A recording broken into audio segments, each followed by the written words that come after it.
Hi, everybody. Brian David Marshall here, joined by Pro Tour Hall of Famer Randy Buehler, and we are going on a quest for Cone of Flame. We're going to watch Sam Black's draft pick by pick. We're going to have it up here on the wall behind us. So let's get started. Let's see what Sam is looking at. Yeah, really interested to see this first pick, because we know a little bit about the pack that's getting opened by Ben Stark on his right. So yeah, we'll see where the story begins. A heck of a pack. So you see the players have to count the packs out when they're doing one of these professional drafts. They lay the packs out, they make sure the count's right. You know, everybody, you just want to give the judges an opportunity to fix it. And then it's the longest 30 seconds of your life while you're waiting for this pack to be picked up. You just want to peek. Let me look. You just want to look. Just a quick peek. You see Sam, he's ready.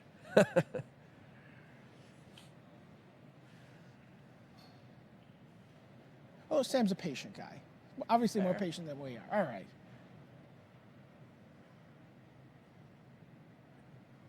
Stoke the Flames. Oh, wow. Well, this is a pretty It's easily Stoke the Flames, right? Here, right?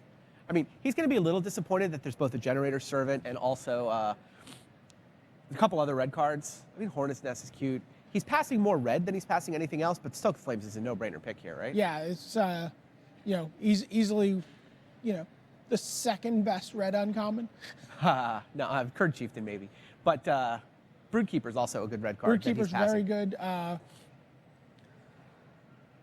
no, it seems like a pretty straightforward pick. I like Generator Servant a lot, but I'm not, that's exactly the type of card you want to open up and creatures, just go it right kills into players. The fact that it has Convoke. I mean, this card is good enough that I think we may see it in Constructed this weekend. Yeah, absolutely. With Young Pyromancer, it's pretty filthy. Oh, that's nice. Anything you attack with, it seems pretty good. So you open up Stoke the Flames, and then you get past a pack. See if we can we read his body language from his hands? He's like, wow, straight to the front. Siege Dragon. All right, now what Ben's thinking here, or sorry, Sam's thinking is, clearly he knows it's Ben Stark. He knows that Ben Stark is a fan of Cone of Flame. Cone of Flame is probably the best non-rare in the set. It's just ridiculous. And he's stalking it. Right, but he also sees the Siege Dragon, so I think that he knows. What he's thinking right now is, what did Ben take? And I'm sure that he puts Ben on just staying out of the red fight. It's like, I don't want to fight Sam. If Ben had taken Cone of Flame, Sam would probably be taking the Siege Dragon, and Ben didn't want to be in that fight. So he says, Sam, you can have a great second pick, and you can fight the guy to your left for red. Because think about the guy on Sam's left, he's going to get third pick Siege Dragon. Do you think Sam has put Ben on Triplicate Spirits here? Well, he probably saw that it's a common. Yeah. So there's not that. It's the best common. Like, what's the common you're going to take over Cone of Flame? You're not going to take Lightning Strike over Cone of Flame. No, clearly not. So there's a Blast Firebolt. There's a Heat Ray. This is just what Sam wants, right? I mean, he knows Ben is handing him the red. Heat Ray is a perfectly good third pick. This draft, I'm sure Sam is just ecstatic right now. Sam's just drafting uncommon red cards. It's a fine, fine strategy. You see him shuffling up the cards. Yeah, I mean, he's probably starting to think, can I get a read on a second color? What else is floating through? It's not a real good signal. Clearly, the signal here is go red. Now, he does know that he passed a third pick Siege Dragon, so... Second pack might be a little thin for him. Right. Lava Axe is not exciting. Where's the other red cards? Wow, that pack's pretty dry. There are none. And people do not seem to like red-black in this format. I mean, it can do okay. It does okay on Magic Online, actually. Research Assistant's a card I actually like a lot in this format. I would actually consider the equipment here, because you're going to get some Scrapyard Mongrels, but he goes Rotfixter Maggot. So I guess he's okay with red-black. Yeah. And I have definitely seen, if you can be aggressive enough, you can make the red-black deck work. The danger is you wind up with a bunch of 5-mana removal spells, and you don't have the creatures to actually keep up. And Titanic Growth, well, Torchfiend is child. Easy. Wow, and you see him shuffle all the 1 and 2 drops to the front of the pack, right? Yeah. Did you pick up on that? It's like 1 mana, 2 mana, 2 mana. Even, he sees the Divination, wondering maybe blue's open, but I would think this is Child of Night. I mean, it could be Torchfiend, because he knows he's red, and he's only probably black. He's also looking at that Divination. You know what, though? There's nobody in this Pro Tour that likes Divination more than Sam Black.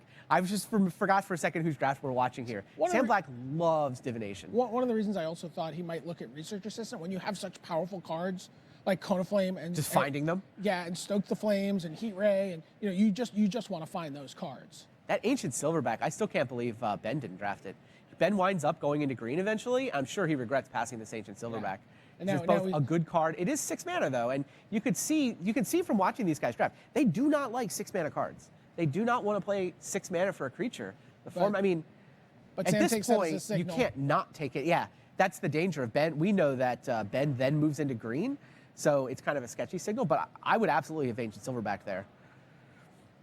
It's tricky though. You can definitely see how ancient silverback is this ridiculous 6 mana creature, but these guys are passing it. Sign in Blood. Void Snare. I mean, you could Shaman, I guess, on the back of that ancient silverback. Really depends which color he thinks he's most likely to wind up in. Go Sign in Blood. That makes sense. Like his only. Kinsbell Skirmisher seems to be going around pretty late in that pack. I too. was surprised Ben didn't take that Skirmisher. I thought Ben was going to take Skirmisher out of that pack. So Sam knows he's red. Oh, now here's invasive species. So the Appeal from Reality. He's got to be Thundering thinking Giant. green's open. He could Thundering Giant since he's in red. But he could also. Yeah, I like Thundering Giant. You're killing things. You know, you're like, kill that at the end of turn, untap, 4/3 haste, get in. Yeah, I mean, the power level, if you know what your deck is, having Appeal or an invasive species might be better, but he doesn't know what his other color is. He just knows it's not white. Like, he's read something that's not white. So there's the Foundry Street Denizen. We saw that going. He has no interest in the Brawler's Plate. No. I just always wind up with 2 Scrapyard Mongrels in my red deck. And I always want the 3 artifacts. Like, I guess I can play Brawler's Plate. Like, this is about where you can pick it and not feel like you're giving much up. But Foundry Street Denizen. I just don't think he wants to let he knows that Siege Dragon. I don't think he wants to let a red card through here. Oh, wow, that's a great late Blast Firebolt. I like That's a Blast good sign. Firebolt a lot. It kills the Siege Worm. Sure. You know. It's expensive. Like, I have cut it sometimes. Sure. But I mean, you're almost always going to play it in your red deck. Yeah. And in a red-blue deck, if he does end up red-blue, like where I have card drawing and looting and all that kind of stuff, I like that card a lot more. Yeah, his second color is interesting here because he's got the Sign in Blood, he's got the Divination. Right. It's like almost the same thing. He's got a Child of Night, right? No, he didn't take Oh, the he didn't Child. take the He Child. took a black card before that though. Necrobite here. Unmake the Graves is if you wind up in a long grindy match, which Sam likes to extend the game. Sure. He likes his 2-for-1s. I mean, Divination, Unmake the Graves. Once the game goes long enough, it's just like a really good Divination, right? Avarice Amulet. Yeah. I've seen Tormod's Crypt get sided in a couple times with Ooh. some of the graveyard decks. That Yeah, you can it's do in usually this format. green-black that has the ridiculous graveyard deck. Sam's just thinking, well, double Raised Den might be fun if the game goes long. So the red, there wasn't a ton of red. So let's take a look at what this is looking like. Yeah, the 3 awesome red cards to start. Thundering Giant, a couple of guys. Oh, it's the Rotfeaster Maggot. That was the first black card. Yeah.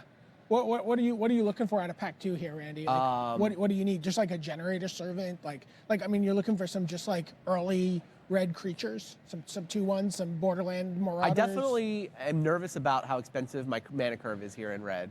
And then even if he goes into black, which is sort of his best second color, right? You see he's got the black shuffled to the front, and it's a Rotfeaster Maggot. So I'd be a little nervous about my curve, but I mean, it's only pack 2. Really, I just want power. Right. I'd love another Cone of Flames. I'd love anything powerful. And his second color is open. Like, at this point, he's got to put Ben on Triplicate Spirits because he didn't get a drop of white. Right, just that one Kinsbell Skirmisher that we saw go by late. So, I mean, getting but not a huge signal card necessarily. Right. This pack could tell him a second color. It could be raw power. I mean, he knows he's red. He doesn't know what his other color is. There we go. There's a Frostlings. Frostlings. Probably one of the Flesh best to blue Dust commons. is better than that, though. There's a Marauder. There's a Goblin Kaboomist, also a... I think the Marauder's better card. than the Kaboomist. Maybe not. Sam, if he's going to play long there's a grind, Generator Servant as well, so there's a lot of red in here. And I mean, Hammerhand's the card that, might come around the table to him. And yeah, if the game's going to go long, the Kaboomist has time to become a nice card advantage engine. The Marauder, if you want to beat down, the Marauder's better. Flesh to Dust is more powerful than any of the red cards. Sure. But he's not positive he's black, and it's double black. So I would be on one of the red 2-drops. I would Marauder here. What would you take?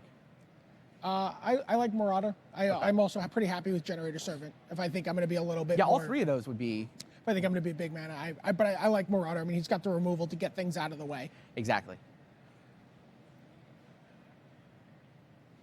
See the players counting out the cards as they pass them. Oh, and there's Wow. a Paragon of Fierce Defiance. Haunted but there's plate also mail. a Haunted Plate Mail. Oh, Krenko's wow, look at Enforcer. this pack. Wow, the red is open. The guy on the left took the maybe not That's- have taken the dragon, Someone got a late Sea Dragon, or he got the Sea someone Dragon, got a dragon and got out. and nothing else and got out. Right. That's what this says to me. So what do you take here? I think it's the Enforcer. You think it's but Enforcer? Wow, I don't love the Paragons. I mean, they're awesome if you can get a Yeah. lot, but like he doesn't Yeah. have that many dorky he, red he, creatures. he took the Enforcer. Yeah. 2/2 Intimidate. It's like a red flyer. Right, right. It's also one of the reasons why Bronze Sable keeps moving up people's pick order. Yes. Like not only does Bronze Sable turn on your artifact things, but it blocks all the Intimidate creatures. Right. It blocks that and a Cursed Spirit. Exactly. So a Denizen. Another Founder Street. Torch Fiend. The Sliver's not bad. Oh, and that Divination comes to the front. This is such a Sam Black move. He's going to splash blue for 2 Divinations. Is that the plan? I mean, you gotta, it's not a Covenant of Blood's in there, it's, too. it's not a terrible thing to do with, really powerful red cards that you want to get to. Yeah, those 3 red creatures are all pretty close in power level in my mind. I think I like the... He likes the Covenant of Blood also. Wow, okay. Covenant of Blood's very good, but now he's sort of saying black. Yeah. I guess getting past the 3rd pick Covenant of Blood is also a good reason to Right. think maybe. He got past the Flesh to Dust, too, although he declined that one. Yeah. There's a hammer. There's a Meteorite. Another Bolt. The Crow is not Frostlinks. awful. Fairly late. I don't think he's Frostlinks. blue. I think he's black at this point. It is a fairly late Frostlinks. But yeah, he's on Crow Hammerhand. I mean, just getting another I mean, he 2 doesn't- power evasive creature. He, Not he awful doesn't have here. a lot of creatures to hammer hand. Yeah, yet. he doesn't. If he'd gone like double Foundry Street Denizen and then Right, like was up another Torch Fiend or Generator Servant, I'd like that Hammerhand pick a little better. But those there were a couple They may packs come that back. were 3 deep in creatures, and he probably is happy to get any of those 1 or 2 drops back around the table, whether it's the Foundry Street Denizens Yeah. or the Torch Fiends. Fair. Caustic Tar Oh, and or Shadowcloak Vampire. Yeah. Caustic Tar's really hard to deal with. Was that a pricey manipulator in there? Nice. Wow, that Welkin turn. Yeah, the blue aggro deck is here for somebody. Okay, but he's going to take the Shadowcloak Vampire. Maybe. Yes. Yeah.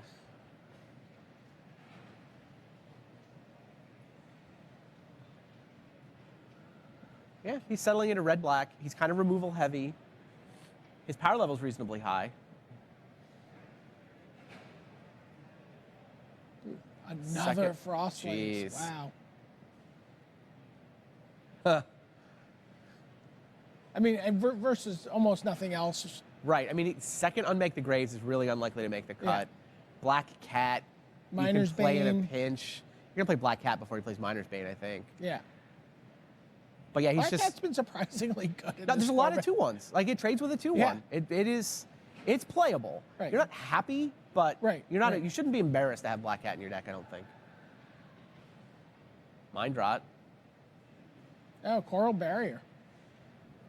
He's not blue. Well, we'll I mean, see. Invasive Species is also good if you'd gone green. You think...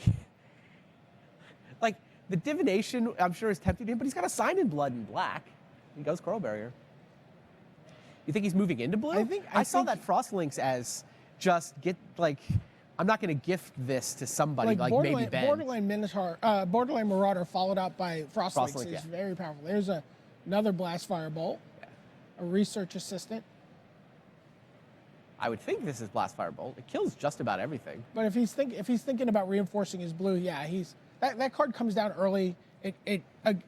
Whereas we were talking about the Black Cat trading with a 2/1, Right. That just like negates a 2/1 and then Yes. gives you this like No, 1/3 is really good. nice way to use your mana Pretty and much- filter through your deck. The only thing that attacks through the 1/3 is the Borderland Marauder. The only common, really. 2-drop. Interesting. Chronostutter he's like, okay. Would you take Diffusion Sliver there? No, I'm just thinking about how he wound up in blue. Like, I thought he had moved into black. He could have, he took a black card over one of those red 2/1s. So So the Foundry Denizen Street came back. Denizen came back. That was there were a couple of red drafters at the table though. Yeah, you're a fan of Foundry Street Denizen, right? I mean, I like it. I mean, I don't love it. Yeah, I feel but- like if I have less than, a dozen red creatures. Sure. I don't know that I love it in this deck. Exactly. There's the divination. Came back around. Wow. Sam's like, idiots. No, Sam's like, I knew it. That was because he shipped that divination, then moved into blue, I think knowing there was a decent chance it would come back right there. So you just take Kill the Ranger's you just take Guile. the Ranger's Guile and I don't eat want to that. run my removal spell into Interesting. Ranger's Guile. He took the Mind Sculpt. I guess he's being cooperating with Ben. Pricey manipulator. Pricey manipulator, yeah. This deck's in an interesting spot. It's not as aggressive as I think either you or I would have drafted. Right. Either you or I think, would have had a couple more of those red 2 drops. Probably would have wound up black instead of blue. I would have been blue for sure. You would have been blue? I would have been blue for sure from early on. Yeah. Well, he did. He could have passed a Welkin turn that he could have taken if he knew he was moving into blue. This deck's pretty aggressive. Yeah, it's coming together decent. And, we talk about archetypes. Like, he's red-blue. There's not an artifact synergy card or an artifact anywhere in this deck. I mean, he's currently got the Pricey Manipulator in with his options, but I'll be surprised if it makes the cut.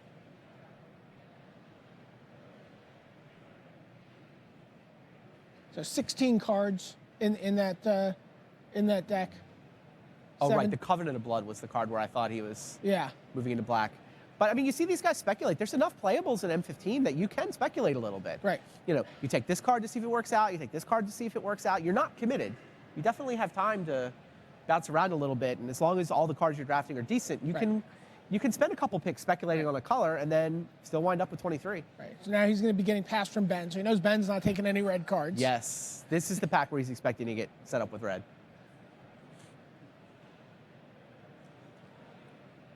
Count out the 14 cards if you're wondering for the Pro Tour when these products are opened and stamped. All the foils and the basic lands are taken out of the packs. And the ad cards. What's that? And the tip cards, because these guys already know all those tips. Here we go. Is that a All-Tech Berserker? Burning Anger is insane. Oh, Burning Anger. Burning yes. Anger. Yeah, I mean, All-Tech Bloodseeker is good, but Burning Anger, your creature just taps to deal its damage to target. And right, which also means you don't have to attack that creature into the all the combat tricks that are out there. Burning Anger is insane, right? He's it's not going to take insane. Inferno Fist. Oh, okay. No. Yeah, Pretty sure that card's just nuts. That card's just nuts. He'd love to get that peel from reality, come back around the table. Maybe one of the other red cards. We'll see. Inferno Fist would be a nice, ninth pick out of that pack. Could come back. He's got to be happy with his opens, right? Yeah. So Stoke And the Ben's Flames. opens. Yeah, his opens and Ben's opens, exactly. So there's a Generator Servant. Nimbus of the Isles. Oh, Krako's Enforcer. I didn't see what that second to last red I'm card not a was. huge fan of Nimbus of the Isles. No, I think I would enforce. It's either Enforcer or just Generator take Enforcer. Servant. Yeah. You like Enforcer better than Generator I like Servant? Enforcer, yeah.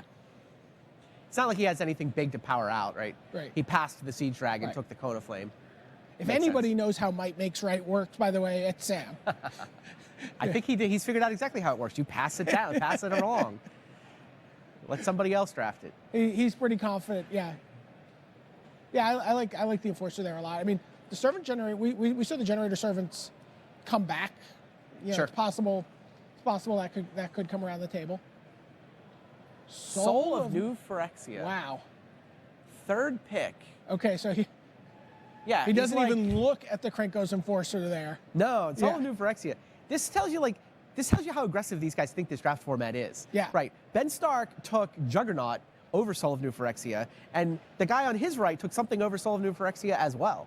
Yeah. It's 6 mana is a lot of mana in this format. Which is part of the reason I still can't believe Ben Stark passed that Cone of Flame. Right. If people are drafting Juggernauts and whatnot, it's Right, just and very aggressive, cheap creatures, which is the popular strategy. Cone of Flame is just backbreaking. kills 3 of them. Yeah. There's Crowd Saver. the trick. We now have trick. So good. Siege Worm floating through a little late. There's some black cards, but it seems pretty easy. Crowd's favor, right? Yeah, crowd's favor. It's like you think about all the times when you're playing a limited game where you want to play a creature, but you want to wait until you have one extra mana for the combat trick. Yeah, no, the creature is the one extra mana for the combat trick with crowd's favor. Convoke is so. You're going to see some great players playing some great Magic with Convoke this weekend. It's just such a fun mechanic.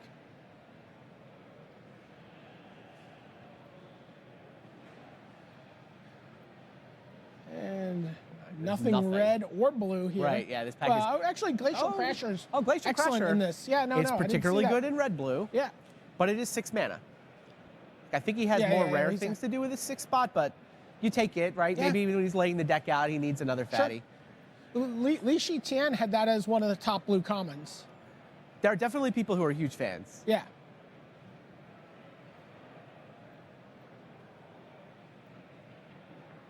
Yeah, it really just becomes a competition for how many expensive cards can you have in your deck. Right. Oh, Forge Devil. Forge Devil's so good in this format.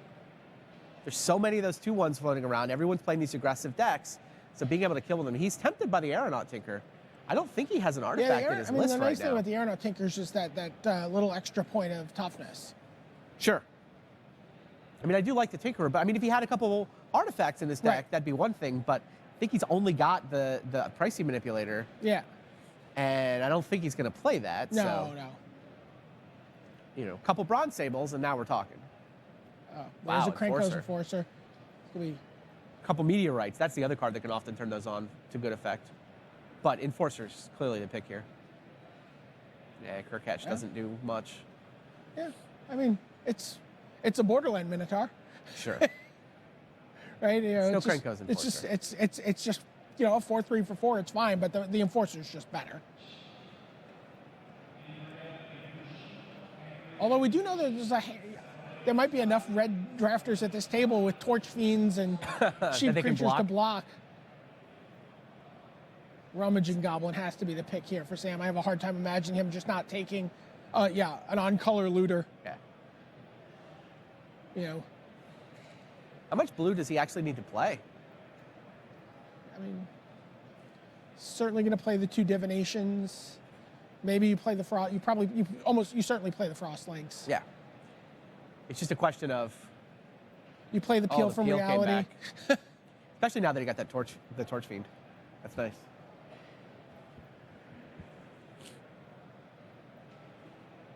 So and he knew that Peel was likely to come around. Yeah, when the Divination came around. Yeah. The Peel seems likely. He may regret passing that one Vulcan turn. I wouldn't be surprised if he's actually the only blue drafter at the table. No, somebody has a couple Vulcan turns. I think some people are like, you know what, I'm not letting this go any further. No, there was a Dauntless River Marshal too. Somebody's probably got the blue-white. Sure. Like took the Dauntless River Marshal, took the Welkin turn. Sure. You know, is disappointed that Sam kind of moved in and stole a Frost Lynx. Oh, there's a super late Torch Fiend. And green wide open at the table with its kind of like undergrowth scavengers. That's why Ben Stark moved charging rhinos. Yeah, I thought Ben Stark could have moved in 1 pick sooner with the Ancient Silverback, but he's probably not a huge fan of the 6-drop.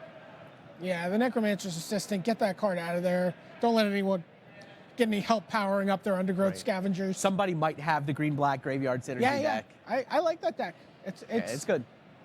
You know, I've seen just like, 9/9 scavengers on turn 4, turn 5. So there you go. Sam Blackshack. I mean, obviously, anytime you open up Stoke, get past Cone, get past Heat Ray. Yeah, like highly recommended strategy. You should be able to find 20 other cards to go into that deck that will make it work. I agree. No, it's good. I like that he's got card drawing. I like that he's got card selection with the Research Assistant and the Rummaging Goblin. I like where he ended up with creatures that looked pretty light to start. But, multiple Krenko's Enforcers, multiple 2-drops. He's got 1-drops if he wants them. Yeah, I feel like, in retrospect, maybe he could have gotten a couple more 2-drops and been almost like mono-red aggro instead of this blue splash. Sure. But I do think he's going to need the blue splash to fill out the 23 good cards. But good deck. Well drafted, good, solid deck. I mean, again, I feel like the blue makes in a world where you draw both colors of land, makes your deck a little stronger. No, the divinations are nice. You go get, dig Yeah. in down to the Coat of Flames. Totally Yeah. agree. I like it red-blue in this format a lot. feels like, I think he'd be disappointed with anything less than a 2-1 with that deck. And he's probably one of the favorites to 3-0 the pot. Yes. Yeah, absolutely. Yeah. No, Sam just sort of took what came to him. Somebody passes me a Coat of Flame, I will also listen. Yes, Right. sir. Into the red. All right, so there you have it. Draft 2, we saw Ben Stark. Now we watch Sam Black, and we're going to head back to the news desk.